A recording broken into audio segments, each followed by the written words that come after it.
This episode is brought to you by LinkedIn. Psst, healthcare pros, word's out, and it's too good to keep quiet. Look, LinkedIn is revolutionizing job hunting, making it possible to search by specialty, shift preference, and salary. Endless scrolling is out. Whether it's a mental health therapist or dental hygienist, finding the perfect role is faster and easier than ever. Head to linkedin.com/healthcare and start your search today. This is Let the Record Show, using common sense. Now, here are your hosts, Judge Richard Weinberg and Chairman Jesse Garcia. Welcome back to Let the Record Show. I'm Judge Richard Weinberg. With me today is my good friend, colleague here at WABC, the legendary Curtis Sliwa. Curtis is a star of television, radio, media, internationally famous for being the founder of and the chief executive officer of the Guardian Angels, a legendary group that stands for public safety and law and order. Curtis, my esteemed colleague and friend, welcome to Let the Record Show. Great to be here, and I don't have to stand before you as a judge to determine my fate. 20 years to life. or at least for the next hour. That's correct. Well, Curtis, there's a lot to talk about, as John Catsimatidis, our good friend, would say. Let me begin by talking about the barbarians at the gate. What I'm very concerned about, and I have been for a long time, is a reckless disregard that the Biden administration has demonstrated for our national security, and its failure to understand that by letting in millions and millions and millions of people who are unvetted, we're creating a national security risk. And it's only a question until it comes back and it bites us hard. People forget that some 23 years ago in 9/11, nobody paid attention to foreign threats. The days of being protected by oceans, the Pacific and Atlantic, are long gone.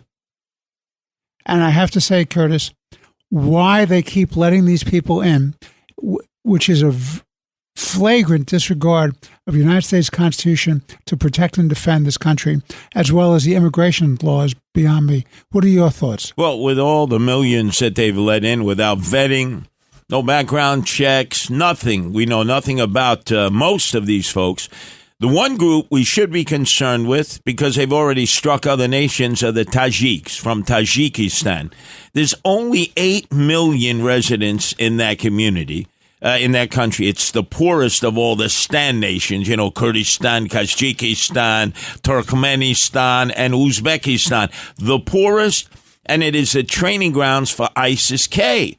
The other thing, Judge, is a lot of people, they have this stereotype of a swarthy, olive-complexioned potential Middle Eastern terrorist who can affect us.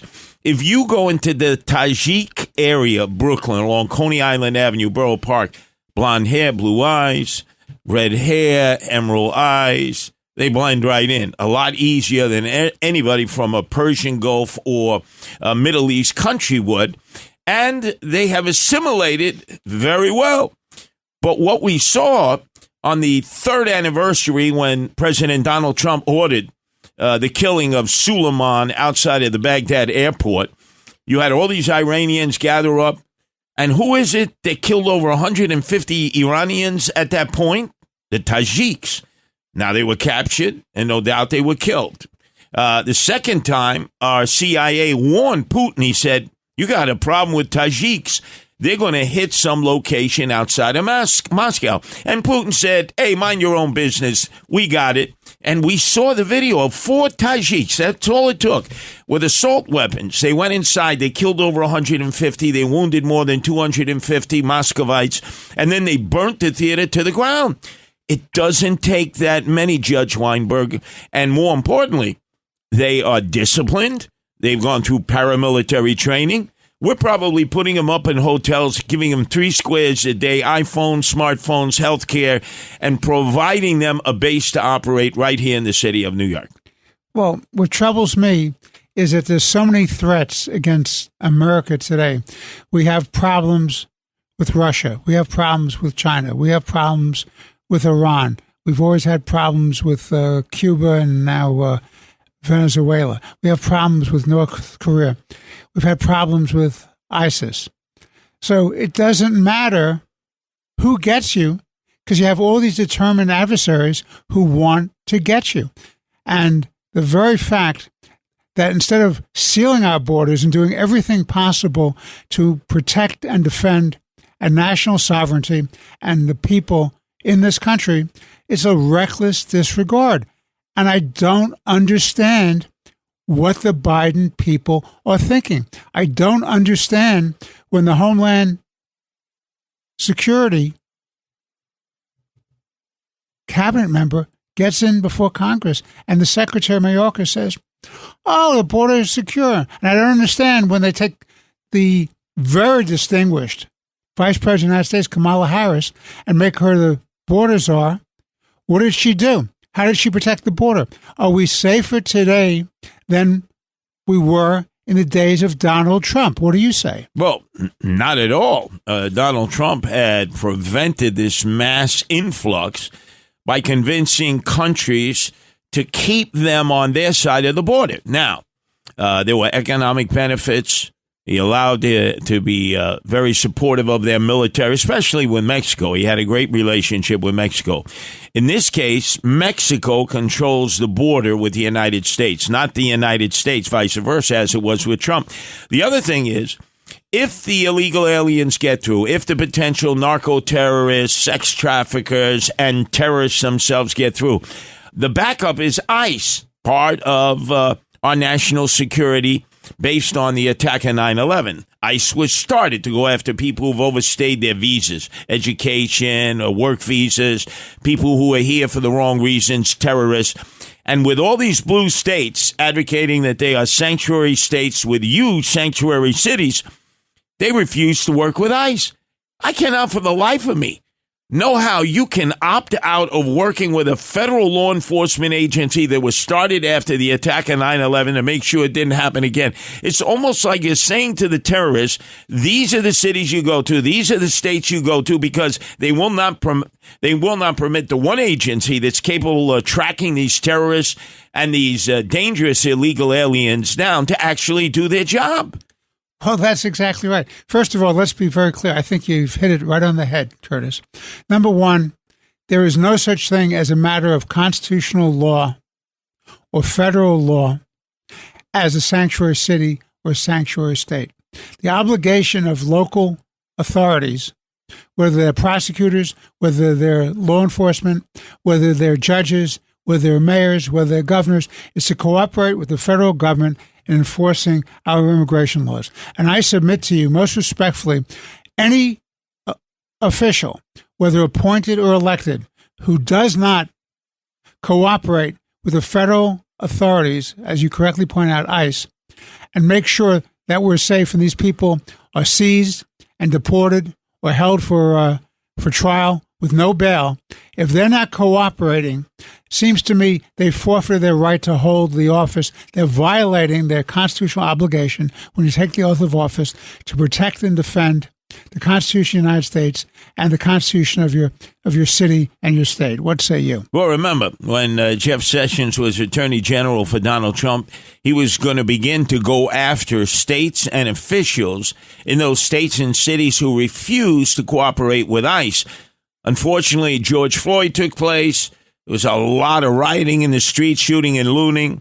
The administration got distracted, got off course, because obviously they had to put in all their resources to try to hold the line in urban America where anarchy prevailed. But that was the plan under Trump, was to use the offices of the Department of Justice to withhold funding to cities and states that would continue to pretend to be a sanctuary for illegal aliens, and then to actually find the individuals who were refusing to work with the federal government and begin the prosecution of them. Unfortunately, Donald Trump could not complete that agenda, but I guarantee you, if the election were tomorrow, Donald Trump will be president, and that will probably be one of his priorities. Well, I have to tell you, and it's worse still, because you correctly pointed out, it's not just the so-called terrorists. It's the fact of the matter is that you have these narco gangs that control our border, and the fentanyl, which is killing our people, in astronomical rates, over 100,000 plus a year.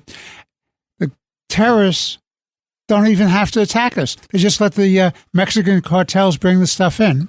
And where is the poison coming from? It's coming from China. So we have this universality of threats from all of these different groups. And we have Biden, who's sleepwalking through the presidency, and the media and the press and all the so-called influencers saying, oh, everything's fine. Just avert your eyes. Don't believe what you're seeing. Everything is fine. There's no crisis at the border.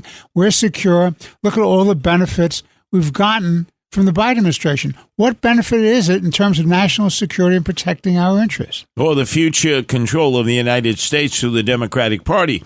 They have to live with the Electoral College. They'd rather not. As you know, they tried to say, hey, it should be a democracy, not a republic. It should be the majority rules. You've seen that in the Supreme Court. They want to rejigger the Supreme Court. But when it comes to the illegals coming in, eventually they're going to try to normalize them. First, they start with municipal elections, borough, village, township elections, county elections. Then they'll try to get them registered for state elections. May be very difficult to get them officially certified to vote in federal elections, but they could end up having a tremendous impact on the Electoral College, because if all of these illegals, these migrants, these asylum seekers are qualified to vote, some of these states will no longer be red states, maybe purple states, but it'll be very difficult for a Republican to be elected president of the United States again, because they would not be able to win an Electoral College. Well, let's talk about that. Not only the impact on elections, as you correctly point out, but the fact is that they count bodies, not citizens, for the purpose of the United States Census. Very few people really understand that. It's a body count, it's not a citizen count.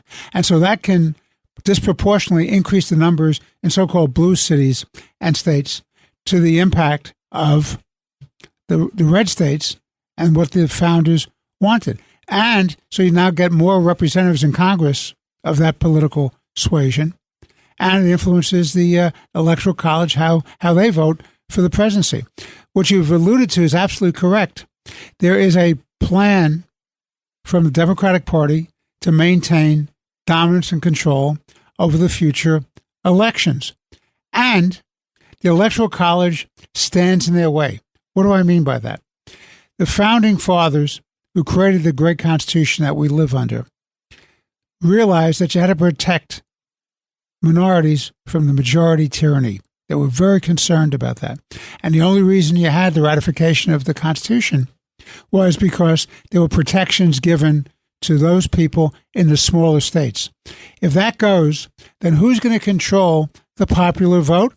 It'll be California, it'll be Illinois, it'll be New York, it'll be Massachusetts.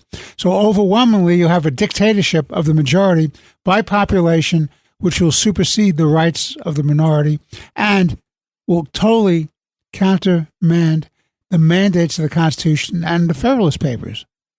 Sure, because look, we've seen a fear that's led to flight, where people from California have joined an exodus. New York, Illinois, Massachusetts, as you mentioned, they've lost congressional districts to the Deep South, to the red states, Texas, and especially Florida and Tennessee. So this is a way to maintain your congressional districts up in the north by allowing the illegals to vote and then altering the effect of an Electoral College decision. Because right now, the way the movement is south of the Mason-Dixon line, it's going to increase the number of congressional districts, obviously in red states, more so than it is in blue states, and level the playing field. Well, we're going to have to take a break in a moment. Let me just say this to you. It's very, very troubling. And remember, as John Catsimatidis calls me, I'm the House Democrat. I'm the common sense Democrat. And people say to me, are you still a Democrat? How could you call yourself a Democrat? What I call myself is I call myself an American. And I, like you, I've tried to devote my career to calling out the myths and the frauds and the dangers to America. And when people tell me that Joe Biden is fit for office and he can protect and defend this country, I say, what is that based on? It's not based on his record over the last 3.5 years, Curtis. It's not based on the policies he's implemented. It's not on the unraveling of our national security. It's certainly not because of his genius and his energy and the fact he's on top of his game. And the Democratic Party knows that Biden is in trouble, but they're protecting it. They don't want us to see the truth. The truth of the matter is Biden is not fit for office, and he's not going to survive another 4 years. And what does that mean? Because they engage in identity politics with Kamala Harris, the Vice President of the United States. They cannot remove her because then they'll be hoisted on their own petard, which means they'd have to remove her because she's not competent at all. And if they did that, they'd have a political earthquake in the Democratic Party. So what have they done? They have somebody who's not qualified to be reelected as president. You have somebody who's not qualified to be reelected as vice president and be a heartbeat away from the presidency. And that is what they've saddled with us. And why is it that people, when they say to me, you're not a Democrat anymore, and I keep saying, I'm trying to bring the Democratic Party back to the party of Kennedy, of Scoop Jackson, of Hubert Humphrey, of common sense people who thought about making arrangements in the center to protect the country. This is Let the Record Show. I'm joined today with my good friend, the legendary Curtis Sliwa, the best radio host on all of WABC, I must say, and somebody who's a legend in his own time, deservedly so, for protecting and defending this country and America's interests. We'll be taking a break, and we'll be right back. Please stay with us for more interesting conversation. Let the Record Show is on the air.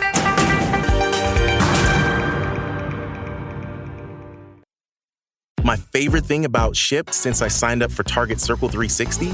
No price markups when I order same-day delivery from tons of local stores. Only a handful of alcohol retailers and items don't count.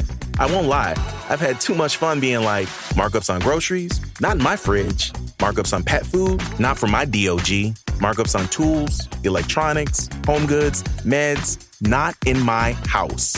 Anyway, it's awesome. Order now at shipt.com/360. Terms apply. Morning decisions. A creamy mocha frappuccino drink? A sweet vanilla? Maybe a smooth caramel or that white chocolate mocha. Whichever you choose, delicious coffee awaits. Start your day with bottled Starbucks Frappuccino drinks. Pick up a bottle near you wherever you buy your groceries. Home means something different to everyone. But with Rocket Mortgage, home can mean even more. It can mean a college education, taming your high-interest debt, even a renovation. We've made it easier than ever to use your home equity. That home you worked so hard for, now it can work hard for you. Call 800-4ROCKET or visit rocket.com to find out more. Rocket Mortgage, LLC, licensed in all 50 states. NMLSconsumeraccess.org, number 3030. The rural way of life is about making everyone feel at home. Tractor Supply chose advanced 5G solutions from T-Mobile for Business to transform intelligent customer service. Together, we put the power of AI to work across 2,200 stores, keeping things running seamlessly inside, curbside, and countryside. This is elevated customer experience. This is Tractor Supply with T-Mobile for Business. Take your business further at T-Mobile.com/now. This is Let the Record Show. Now, here are your hosts, Judge Richard Weinberg and Suffolk County Republican Committee Chairman Jesse Garcia. We are back on Let the Record Show with the legendary Curtis Sliwa, the renowned TV radio commentator, founder of the internationally recognized Guardian Angels, and lead broadcaster here on WABC. Thanks again, Curtis, for being with me today. So we've talked about our border. Let me talk about another threat, and that's what we call the axis of evil. And that axis of evil consists of Russia, of China, of North Korea, of Iran, and I'd add a couple of countries too, Cuba and Venezuela, because whatever happened to the Monroe Doctrine, by the way, about protecting our interests? in this hemisphere. So let's talk about this axis of evil. So Russia just went off and had a meeting with North Korea, and they've signed some sort of agreement. And it can never be good when you have a coalition of China and Russia and North Korea. The one thing that the Biden administration has done through its weakness and its ineptitude is unified our enemies against us. And this is very, very frightening. And then you add in the factor that we're on the cusp of seeing nuclear weapons in the hands, if they're not there already, of Iran, which is going to totally destabilize the Middle East and may lead to a nuclear confrontation between Israel and Iran and their allies. And this is very troubling again.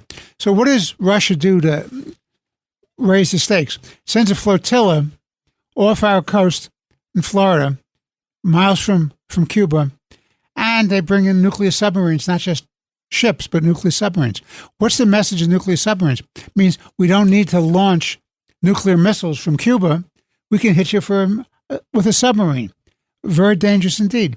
Then they threaten to use nuclear weapons in Europe and against the United States as well, because finally Biden is making noises about giving the Ukrainians long-range missiles to actually go into Russian territory. How do you fight a war when you say you have to fight on your own territory? You should be going after from whence it comes, which is Russian territory. So they're making noises about that. Then he runs off to North Korea, as I've indicated.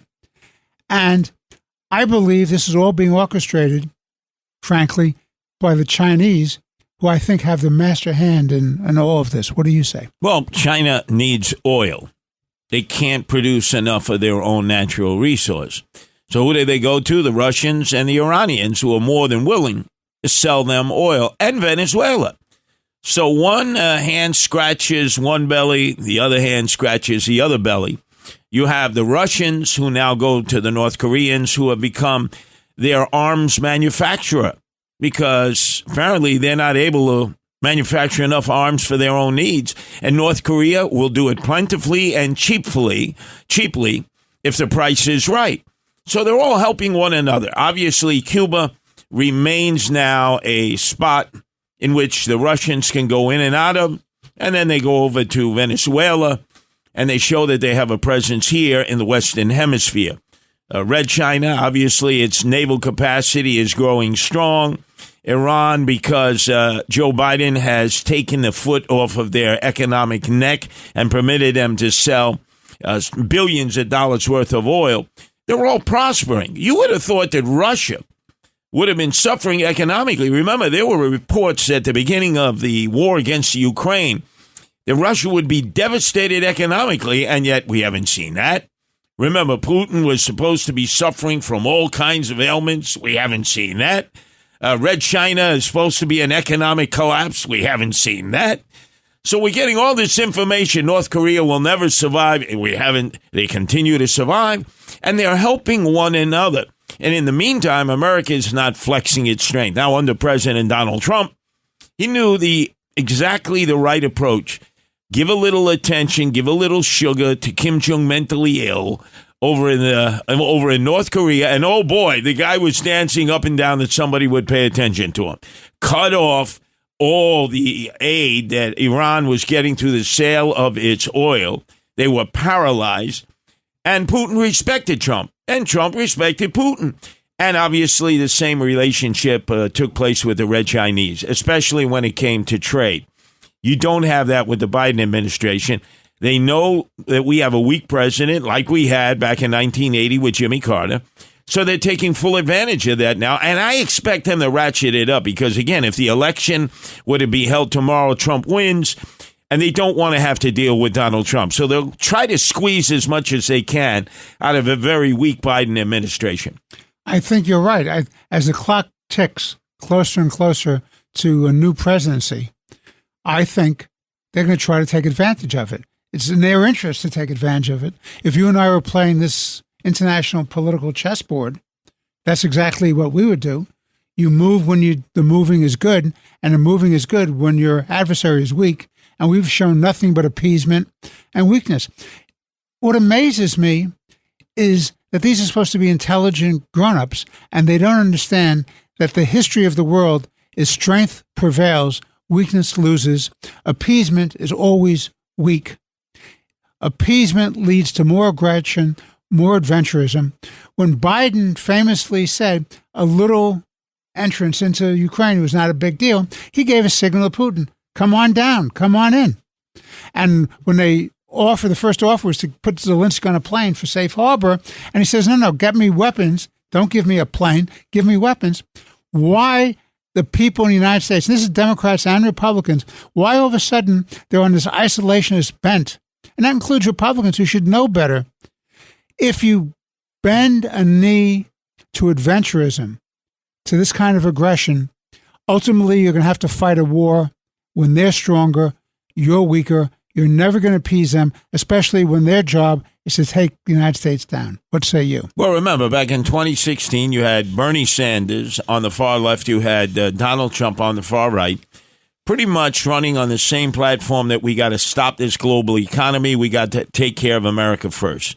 We've seen that. The history of America is filled with instances when we became too insular, too parochial, and then all of a sudden a world war emerged. We had to get involved in a world war, and unfortunately so many paid a horrific price. So there can be a balance. You want to take care of America first, but you got to understand it's a global economy. You have to compete in the world. And more importantly, countries look to America to protect them, especially if they're trying to maintain a democracy instead of becoming a totalitarian dictatorship. With Joe Biden, they know he's a half-stepper. So they know if he comes in support of you, it's half-stepping. And our enemies know, don't worry about it. There's a lot of bark there, but not much bite. With Donald Trump, in the few instances where we saw him flex, you knew he meant business, but he didn't want to get us in war. In fact, remember, we were not involved in war during the Trump presidency. Look at the United States now. We're directly involved in the Ukraine. We're directly involved in the Middle East. If Red China were to decide, let's see if we can take Taiwan before Trump gets elected, we would be directly involved there. That's because they're taking advantage of the fact that the Biden administration takes one step forward, two steps backwards. One step forward, two steps backwards. It does not exude strength. And a totalitarian dictatorship understands only one thing, strength. If you're weak, they feel that it is time to become a predator and take full advantage of your weakness. That's exactly right. And nowhere does that culture of strength matter more than the Middle East. The whole culture is based on strength. So when your enemies in the Middle East perceive weakness, then they make their moves. Iran was effectively checked for the years of the Trump administration. Iran is on the cusp of getting nuclear weapons. Iran has all the money in the world to support the Houthis have shut down the Red Sea and access to Suez Canal, increased costs and potential war right there in the Middle East just because of the Houthis. You have Israel under threat from Hamas. You have Hezbollah escalating. They're trying to weaken and exhaust the Israelis. And what does Biden do? He keeps accusing the Israelis, Netanyahu, of being too aggressive. Well, let me ask you a question. If New Jersey attacked New York, what would the New Yorkers do? Say, oh, we got to send them more food, more medicine, more clothing to take care of them? Or would New York clean their clock? New York would clean their clock, which is why they gave up on the Confederacy. I'm sorry, the Articles of Confederation, and they had a unified national government. The territorial imperatives of each place dictates either stability or danger. If Israel goes under, this is not just about Israel. This is about the entire Middle East unraveling, and it's also a direct attack against Western civilization. And Biden has only emboldened that culture of going after the weak. And the only one to stop and protect the so-called moderate Arab states is Israel. if Israel is gone, you can be sure the next move would be Iran moving against Saudi Arabia, Jordan, Egypt, United Arab Emirates, Kuwait, whatever they could gobble up. And there goes a real balance of power in terms of energy supplies. What say you? Well, we've seen in Iran more insurrection against the Ayatollahs than in any other country in the Middle East or the Persian Gulf. Why we wouldn't be assisting the Israelis in terms of continuing the destabilization there. The Israelis have a phenomenal way of getting agents in and out of there. There are many who are Persian themselves by birth. They speak Farsi fluently. They work with insurgent groups there.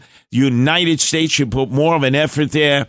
You almost get the sense from time to time that the Ayatollahs can be toppled, that the Persian people would be more than happy to get that totalitarian dictatorship out of there. And every time we reach a point where it's almost as if they need our assistance, like with Barack Obama, he looked at what was happening. There was rioting in the streets of the major Iranian cities.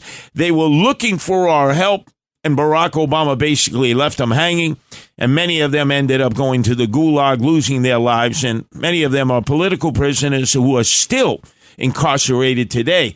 There are so many opportunities. The Israelis are so adept out of all the countries that they've infiltrated. Iran, they seem to be able to do whatever they want in the country of Iran and be able to strike a blow at the Ayatollahs. Now, with the aid of the United States, that would be too formidable for Iran to fend off. We weaken Iran, then we weaken their surrogates, then we make life easier for the Sunnis in the Middle East and the Persian Gulf.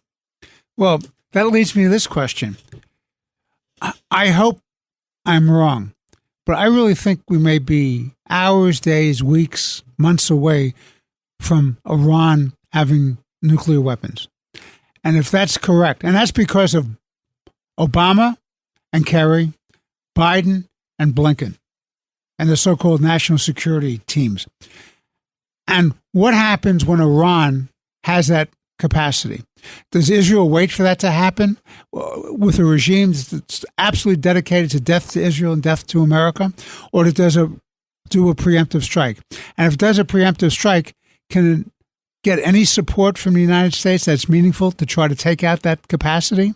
Or are we going to be in a position where Iran now has nuclear weapons and all of the other countries are now intimidated by Iran, and it becomes a destabilizing force, not only in the Middle East, but in Europe and here in the United States? And also will create a nuclear weapons arms race. The Saudis will want it. The Persian Gulf countries will want it to fend off the Iranians. I think we would have to support Israel's attempt to take out nuclear weapons capacity of Iran, just like Menachem Begin stood up to the world and Ronald Reagan and took out the nuclear reactor that Saddam Hussein was building outside of Baghdad for that very purpose. The Israelis also did it when Assad in Syria was developing a nuclear weapons capacity with the aid of the North Koreans. The Israelis went in there, took it out. You can't wait. If you wait for America, when it comes to these instances, we're not the direct immediate threat of Iran having nuclear weapons. The Ayatollahs have said if we can get two nuclear weapons, we drop one on Israel and we keep one.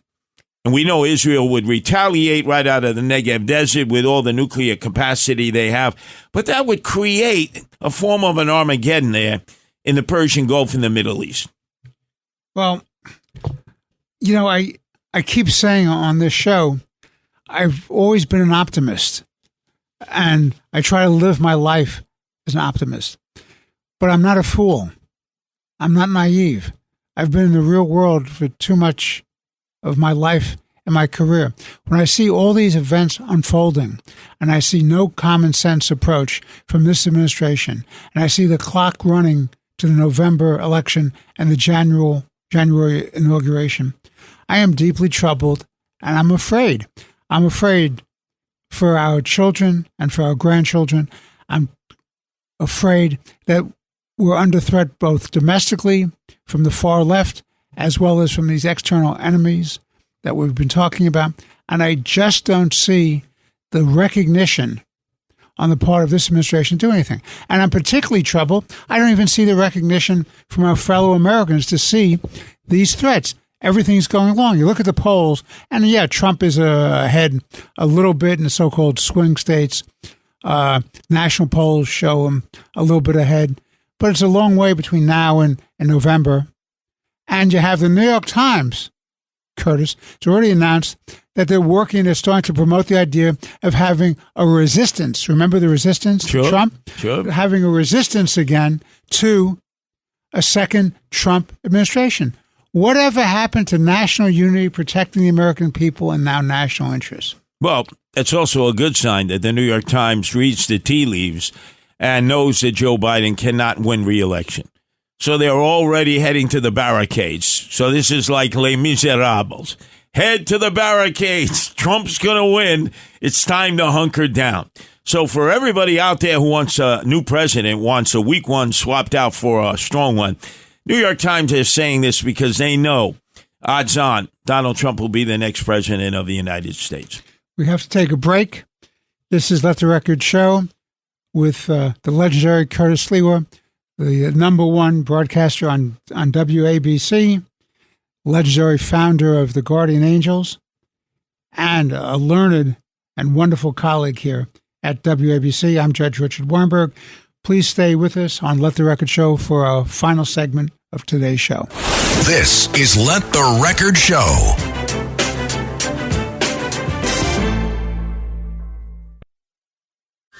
Five immersive worlds, one amazing theme park. Get ready to explore the all-new Universal Epic Universe, featuring the wizarding world of Harry Potter, Ministry of Magic, Super Nintendo World, How to Train Your Dragon, Isle of Berk, and Dark Universe. Epic Universe, now open at Universal Orlando Resort. Our universe will never be the same.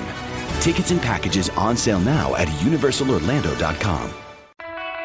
Tell Me What Happened is a podcast series that shares dramatic stories of people helping people, and every one of them is true. These uplifting stories will fill you with hope. Listen today to Tell Me What Happened. Shopping is hard, right? But I found a better way. Stitch Fix online personal styling makes it easy. I just give my stylist my size, style, and budget preferences. I order boxes when I want and how I want. No subscription required. And he sends just for me pieces, plus outfit recommendations and styling tips. I keep what works and send back the rest. It's so easy. Make style easy. Get started today at stitchfix.com/Spotify. That's stitchfix.com/Spotify. Build professional skills this semester with Adobe Creative Cloud and create standout work both in and out of the classroom. Save big on professional creativity tools. Students get 65% off Adobe Creative Cloud, including Photoshop, Illustrator, Premiere Pro, Acrobat Pro, and 20+ creative apps. No matter what project you're working on, Adobe Creative Cloud apps can help you take it to the next level. Visit adobe.com/student to learn more. This is Let the Record Show, using common sense. Now, here are your hosts, Judge Richard Weinberg and Chairman Jesse Garcia. Welcome back to Let the Record Show with the legendary Curtis Sliwa, the number one broadcaster on WABC and the founder of the renowned Guardian Angels, an international organization founded and run by Curtis, which is dedicated to protecting and defending the American people.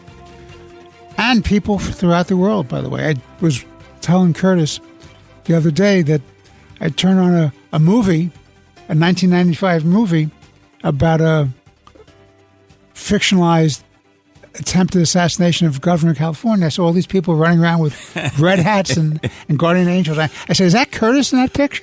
No, Johnny Depp is a big fan of the Guardian Angels in Los Angeles and invited them to participate in that movie. By the way, it's probably one of the worst movies ever made. Well, listen, I was channel surfing. It was the best I could find. But when I thought you were in it, I knew I had to stay to the end, Curtis. So let's talk about, as we're moving forward now, we're in the middle of June. We're, I don't know, a week or so away from a presidential debate, if I read my calendar correctly. Sure. And that'll be Joe Biden versus Donald Trump. Now, I think, as our mutual friend Karl Rove has written about, there are really about a half a dozen key events going forward as we go into the summer and into the fall.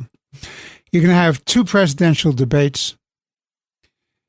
You're going to have other instances. You're going to have the sentencing of Donald Trump on July 11th. You're going to have a decision by the United States Supreme Court on whether Trump is entitled to presidential immunity for the allegations foisted against him on the January 6th demonstrations and riots at the Capitol. Those are some of the events that are going forward.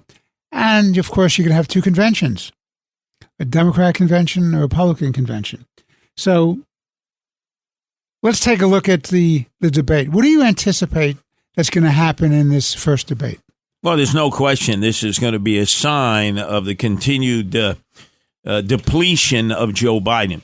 You just listen to the State of the Union address a year ago and compare it to the most recent one. You could hear total difference in presentation, voice, energy, and each day he gets worse and worse. So if, in fact, he gets clobbered in this debate, pretty much by maybe not being able to respond and freezing up. Remember, Mitch McConnell went through a whole period of time where he was freezing up all the time at public events. Then I think this is a signal to the Democratic leadership that we got to swap this guy out and figure it out how we do it according to the convention rules in Chicago, because there are going to be demonstrations out there. People will be assembling from the river to the sea. They're going to be trying to disrupt.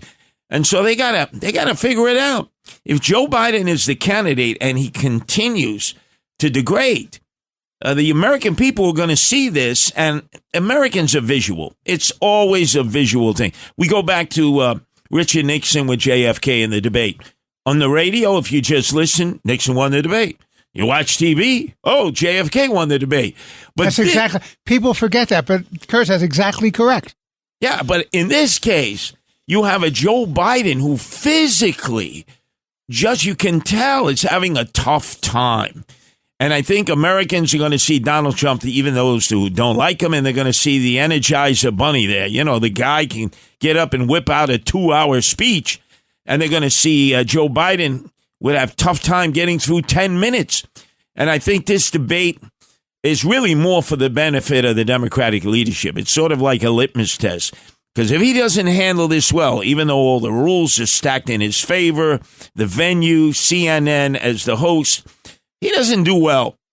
I think then there's going to be a come to Jesus meeting in which Dr. Jill, who's really controlling the Biden presidency now. The Edith Wilson of our time. The Edith Wilson, Barack Obama, the other party leaders, Clinton, some of the old school guys and gals will just come around and say, hey, look, we can't continue. This might lead to a tsunami. Now, so far, the polls indicate Biden is losing, but the other incumbent Democrats are holding their own.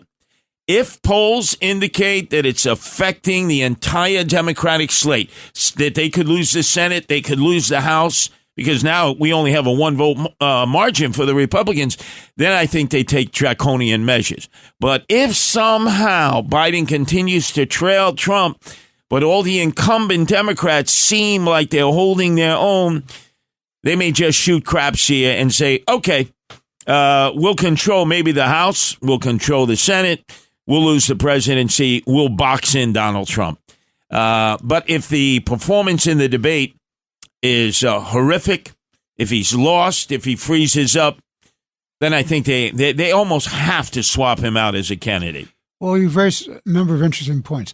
Number one, his performance at the last State of the Union, which I watched very carefully, whatever they had him on, he was revved up. And it's perfectly clear they've moved him out to Camp David now. They have him locked away. He's getting his vitamins. He's getting his sleep. He's getting his food. Other people are running the government. They're prepping him. So when you have debates, it's what you call the expectation game. And you know that, having been involved as a mayoral candidate yourself, on the expectation game. When the expectations are low, it's easy to exceed expectations. So the mistake that Republicans make and Trump supporters make is they expect Biden to implode. I don't think Biden will implode. I think they will juice him up with whatever formulas they gave him previously to get him through his address before Congress on the State of the Union. And I think he'll do better than people anticipate. So I don't think they're going to have enough ammunition to get him to be removed. I know a lot of people disagree with me. Well, if it's a 90-minute debate and they have breaks because they go to commercial break, I think Donald Trump has to look at it. If in the first 30 minutes Biden is holding his own, don't go to knock him out. If you do that, carry him. You want Biden to be the guy you're running against in November. You don't want the Democrats to bring in a fresh face. Oh, exactly right, Curtis. A fresh trough of money. Absolutely. Somebody who's youthful, who the Democrats can get excited about. Because right now, no Democrats are excited about Biden. None. I couldn't agree with you more. If I'm Trump, the one person I want to run against and the one record I want to run against, the person is Biden, and it's a Biden administration record. He's my guy because that's my biggest chance of regaining the presidency. I agree with you. Yeah, so it's like in the ring, a fighter will carry the other fighter, won't let him fall. They'll clinch. Don't knock him out, because if you knock him out, they bring somebody new, vibrant. The Democrats get recharged. Right now, Trump is winning the younger vote. Who would have ever thought that Donald Trump would win the younger vote? You bring in a Democrat who's very young, and there goes the younger vote. Well, who would that be, hypothetically, if you had to remove him and the Democratic elders are able to walk Joe Biden around the block and obviously have to bring Dr. Jill with them for that walk around the block? Who would that Democratic candidate be? I don't see anybody who really, if it was a vote anybody but Trump, then maybe anybody could beat Trump. I don't know, but I'm very concerned about. Don't you want to have somebody who's actually qualified to be the president of the United States in these dangerous times? But remember, this is a time of video. Everything is the way you look, the way you act, the way you walk, talk. Look, Governor Newsom is already there in queue. Problem is you have Vice President Harris. She's not just going to give up that opportunity to be president of the United States, and it may cause a racial division. They don't need that in the Democratic Party. And you remember the constitutional problem. You can't have two people from the same state and get the Electoral College votes. Exactly. And they're not about to give up California. But they got more than enough time to figure that out before Chicago. They're going to have enough problems in Chicago with all the demonstrations, which is going to distract America and say, oh, my God, you would think that they would be protesting against Trump in Milwaukee, but they're really not. They're really focused on Biden. This is really Democrats versus Democrats. It's a civil war. And they may decide, we gotta swap old Joe out. We got to go with somebody young. Somebody's going to get that youthful vote back, get that energy back. Because remember, it's not our generation, Judge, that is the majority of the voters any longer, the baby boomers. It's the millennials. The millennials are the majority of the voters. And right now, they're breaking for Trump. Curtis, you've just outed us out to 1 million people that were baby boomers. Well, another crucial event is going to be the July 11th sentencing of Donald Trump for those, forgive the expression, those trumped-up charges brought by Alvin Bragg here in Manhattan Supreme Court. And you had a judge, Judge Mershon, who I don't know well, Arthur Engoron, who was the one in the civil case brought by Tish James, Attorney General, another trumped-up nonsense case in my not-so-humble opinion. And I can do an analysis of why each of these cases are just ridiculous cases in their own right. But Mershon is about to sentence him. Meanwhile, there's a gag order in place. And if you notice, the New York Court of Appeals refused to take up the issue of the gag order at this time. Remember, there's a gag order in place, and it's supposed to be so-called to protect the integrity of the process of the trial. Well, the trial is over, so that gag order should be lifted. The state Supreme Court refused to do it. The appellate division, the state's intermediate court, wouldn't do it. The Court of Appeals declined, saying it wasn't a real constitutional issue. Well, Alan Dershowitz and I were talking about this just last night on Katz and Cosby, and Alan and I agreed, and I know I'm in good shape when Alan Dershowitz agrees with me, or I agree with Alan. The fact of the matter is, if this isn't not a constitutional issue, a violation of the First Amendment, a violation of the people's right to hear both sides of the issue in the marketplace of ideas in a presidential year. If this is not a direct attack and fostering of election interference, I don't know what is. And there's now a motion before Judge Marchand to rescind the gag order. Can you imagine if they try to keep this gag order in place, Curtis, for the length of this presidential campaign? What do you think? Well, number one, with the sentencing, I would hope on the Trump behalf that they actually try to put him on Rikers Island. The convention takes place. Then it's like Martin Luther King Jr. letter from Birmingham jail. He's the victim. He's a political prisoner. I think most Americans would look at that and say, what? Especially when they see that really violent thugs are not being put on Rikers Island. There, Donald Trump can play the complete victim. In terms of limiting his ability to speak, he should do everything to violate that order, force the issue. Absolutely right. I couldn't agree with you more. I would absolutely say I am running for the presidency of the United States. I am one of the nominated candidates of the two major parties. I'm a former president. You want to seize me and arrest me? Go for it. Get through my Secret Service detail. When you do that, come and find me, because I'm going out there and I'm campaigning. And I'm going to tell the truth to the American people about the Biden failures and the Biden record. And I agree with you. Now, with respect to a sentence, look, you're going to put somebody for a nonviolent offense in jail who's a president of the United States, past and maybe future. You're really going to do that? And is that going to give you the great national unity that the Democratic Party promised? When Biden stood up there, when he took the oath of office, he gave his inaugural address. He said he was going to be a transitional president. Remember that? He wasn't going to run again. He was going to be a transitional president. And he was going to bring this country together.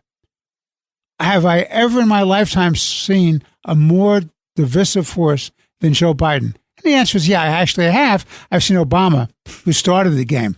But the two of them together have really wrecked the national unity. And if you try to put Donald Trump in jail for a trumped-up charge, a nonsense charge, never should have been brought, barred by the statute of limitations, a fabricated charge, a jury that followed the one-sided, prejudicial, evidentiary rulings and jury charges that Marchand gave them in a case that should have been dismissed, in a case where Marchand should have recused himself because his daughter's making a fortune being a Democratic fundraiser and political organizer, a guy himself who gave to anti-Republican organizations and Democratic presidential candidates. This is a man who should have recused himself if the case goes forward. This is a man who should have granted change of venue because you can't get a fair trial in Manhattan if your name is Donald Trump, because 85% of the folks in Manhattan, for whatever crazy reason, hate the man. True. I don't know what they expect. I don't know what Marchand is going to do. I would like to see Judge Marchand finally do the right thing. What say you? Now I think he's going to try to hit him with as difficult and hard a penalty as possible, even though he'll be chastised. Wait a second, you're going to put Donald Trump on Rikers Island with Secret Service. They're going to have to be with him. It's a presidential candidate, former president. If I'm a Trumper, I want him locked up. I want him giving the acceptance speech from Rikers Island. That will set the tone to the rest of America. When many African Americans said the reason that so many people were breaking for Donald Trump, who are African American, is we can identify with that, being victims of the system. He was absolutely correct. Stephen A. Smith, the commentator, said that, and then the black elite chastised him. He apologized. But I'm in the streets all the time. I see black and Hispanics say that's exactly what we go through. He's understanding what we've been through. That's why they're breaking towards Donald Trump from the streets. Black elite in the suites, no. But they have no control of the African-American vote any longer, nor the Latino vote. And I think that's why you see Donald Trump doing extraordinarily well in an area where in 2020 and in 2016, you would have mentioned Trump in some of these neighborhoods, they would have run you out of town. I want to just say that this has been a wonderful hour together, Curtis. This is a show we try to speak truth to the American people. This is where we want them to think about the key issues that face us. It's a very dangerous place we're in. We have these threats domestically. We have these threats from foreign powers that hate us and want to destroy us and undermine us. We have the weakest leadership, Curtis, in my lifetime. And I'm concerned deeply about the future of America. Apathy will not get you there. People have to pay attention to what's going on. I want to thank my very good friend and esteemed colleague, the #1 broadcaster on WABC, Curtis Sliwa, for being with me today. This is Judge Richard Weinberg. I want to thank you all for listening and look forward to being with you again next week on Let the Record Show. Thank you. Let the Record Show is on the air. With so many options, why choose Arizona State University? For me, the only online option was ASU because of the quality. Their faculty was really involved with their students and care about your personal journey. The dedication to my personal development from my professors, that's been extremely valuable to me. Earn your degree from the nation's most innovative university. Online. That's a degree better. Explore more than 300 undergraduate, graduate, and certificate programs at asuonline.asu.edu.